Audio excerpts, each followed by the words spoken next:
You know what I think we need in this country? We need red state Democrats and blue state Republicans, because that will force both sides to kind of come back to the center. I live in New Jersey, and we've got, for the Senate race right now, Bob Menendez and Bob Hugin. Bob Hugin is pretty darn liberal when you look at his positions, and I kind of feel like if he wins, he's running as a Republican, then you're going to have a more moderate, left-leaning Republican. He's conservative, right? He's probably center-right or whatever, but he's liberal on a lot of issues. We also have this story from the Daily Caller, and this is why I bring it up. Democrat at risk of losing seat, now open to Trump's birthright citizenship change. We have to look at that legislation.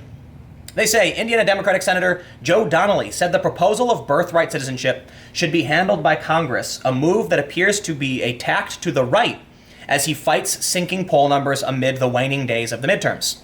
He said, "I'm the only person on the stage who voted 3 times for a border wall. I voted against sanctuary cities. I've stood for secure borders with John McCain when in 2013 we passed legislation that would have provided an additional 20,000 border agents to the border," Donnelly said during a Tuesday night debate. The topic of birthright citizenship, a law that grants citizenship to any child born on U.S. land, has been heavily discussed after President Donald Trump on Tuesday announced that he is considering signing an executive order ending the law. While both Donnelly and his Republican challenger Mike Braun, a businessman and former state representative, both did not commit to supporting an executive order, but were open to reform at the congressional level. How this should be handled is by the Congress. I heard you say that Lindsey Graham is going to put legislation forward to terminate it. Donnelly continued. We have to take a look at that legislation. Here's the thing.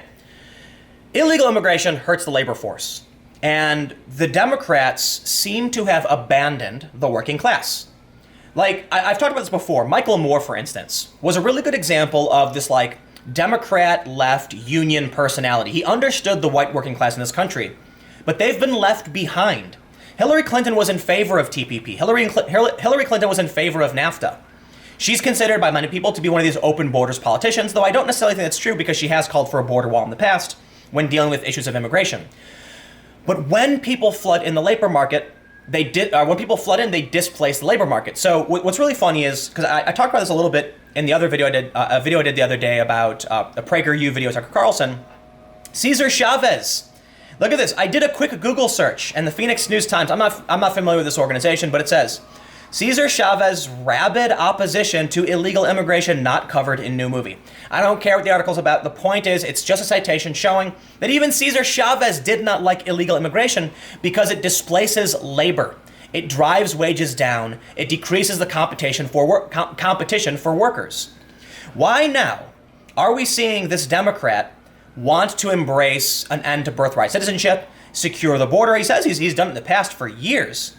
Some people might say, look, if you look at the headline, because he's at risk of losing his seat, he's trying to make sure that the Republicans vote for him. But if it's true that he's always felt this way, then maybe he is just a Indiana Democrat. And that, we often look to these big cities when we're talking about Democrats. We often look to, smaller towns and more rural areas when we think about Republicans. But people like this exist. There are Democrats who might lean a little bit to the right and Republicans who might lean a little bit to the left. But the polarization has been so extreme, a lot of people are just aligning with their parties. I think people are starting to realize, especially this guy, that you need to embrace what the working class of this country wants. And the working class, whether they're white or not, wants secure borders. Most people do. And the Democrats are backing themselves into a corner by refusing to address this. And Trump is going crazy. And I don't mean going crazy like he's losing. I mean like he's going hard at the immigration issue. That's what I mean to say. Sending troops to the border, talking about how no one's going to get in, having really strong rhetoric, build the wall, all of that stuff. It's extremely strong rhetoric on immigration. And these jobs mean something to people. It's funny when we see, people mock those who have lost their jobs, like South Park, they took our jobs trope. These jobs mean something to these people, If you're somebody who used to work at a factory, your factory closed down, you can't feed your kids anymore, you're in trouble. And it's not a good feeling. It's desperation. It's fear. And then when you have these politicians saying like, oh well, naturalize these illegal immigrants, let them come in, open borders. Well, what then are you supposed to think when you're like, now I'll never get a job. I'll never be able to feed my kids.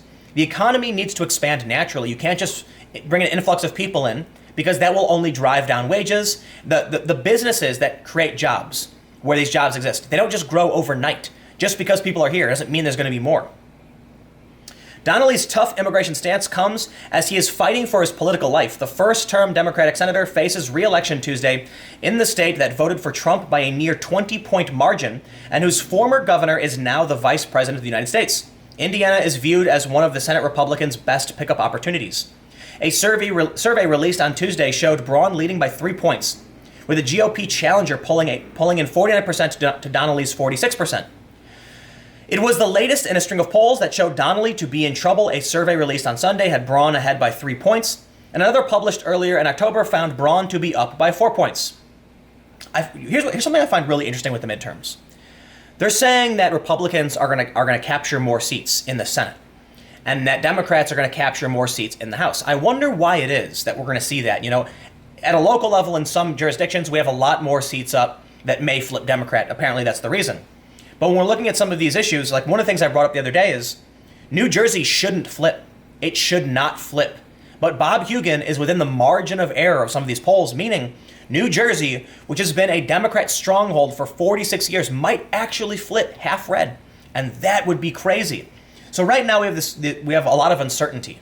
Everyone's kind of freaking out. Nancy Pelosi recently went on Colbert saying we're going to win the House, we're going to win the Senate, it's going to be a great night for everybody. And Colbert crosses his arms and he's like, don't say it. Don't say it. You want to go celebrate at Hillary's canceled fireworks barge? That's right. Don't get cocky. No matter what side of the aisle you find yourself on, no matter who you're supporting, if you think you're going to win, you better get out and vote because you don't know what's going to happen. I'm hearing there's going to be historic voter turnout across the board. Everybody is so energized. So they go on. When it came time to vote on Justice Kavanaugh, first Donnelly said he wanted an FBI investigation, then he got one. Then it was the rushed process. Then it was the temperament. That's not common sense. Donnelly was just blown in the wind, Braun said in a Twitter statement Tuesday. The Republican challenger has credited the Brett Kavanaugh confirmation battle as one of the reasons for his poll number bounce. The comments on birthright citizenship were not the only attention-grabbing comments Donnelly made during the debate. The Democratic senator used odd phrasing when crediting minority staffers working on his campaign. Donnelly said he has minorities working for him, but they do an amazing job. He said, but they do. And this sparked controversy. You may have seen this because it's controversial. But there's something I think that's really important to point out when talking about all of this midterm stuff, and it's identity politics. Identity politics will be poison, absolute toxic garbage for the Democrats, and by embracing this, they are ensuring their demise. Identity politics doesn't get you the votes you need because you're taking away the working class and you're telling poor people they have the same advantages as rich people. Now, whether or not you mean that specifically, that's what they're hearing. When someone says something like white privilege, and then you can see that there are wealthy Beverly Hills whites and lower class factory working rural whites, why would you put them in the same category? When you start saying something like all white people have some kind of white privilege, it makes people feel like you think they have the same advantages as extremely wealthy people when they likely don't. As long as you keep separating all of these groups by race, white people, I assure you, are not going to want to vote for you for the most part, mostly white men. What ends up happening is when you say, if you're black, you're disadvantaged. Well, then people are going to see Serena Williams, multimillionaire, being told she's an oppressed minority. Yeah, absolutely not. She's extremely wealthy. She has more opportunities and more advantages than most people, period. And how do you think the middle class is going to feel when they're out of work for 2 years and they have no support, and then they're told, even though you're struggling, you're underwater, you're going to lose your home, you have white privilege, what do you know? But at least when it comes to the issue of the border, the left is certainly playing up their hand as much as possible. This is a story from Splinter. Armed militias are reportedly heading to the border to terrorize migrants. I think the language is also really funny too. They call them migrants, they don't call them refugees, they don't call them illegal immigrants. It's just, migrants. And the left uses that language to refer to basically all migrants. So long as there is this gap in language, and so long as the left is totally open to illegal immigration and granting these people asylum and rights to come to this country, and I'm not saying I disagree with that, I'm just saying so long as you have people who are advocating for more people to come to the country, when there's already poor people here, when there are already people out of work, you're not gonna do too well. Now, I will say there is something interesting in that the economy is doing so well. I wonder if this will still resonate with people who are, the working class. Are they going to say, oh, whatever, I have a job, things are good, and thus vote in Democrats, and when the Democrats get in, they'll embrace things like open borders, and then the job market will actually get worse. That's where I think we've got an actually, interesting issue coming up in the midterms. I don't want to go through this whole story because I mostly wanted to talk about the Democrats. They're embracing identity politics.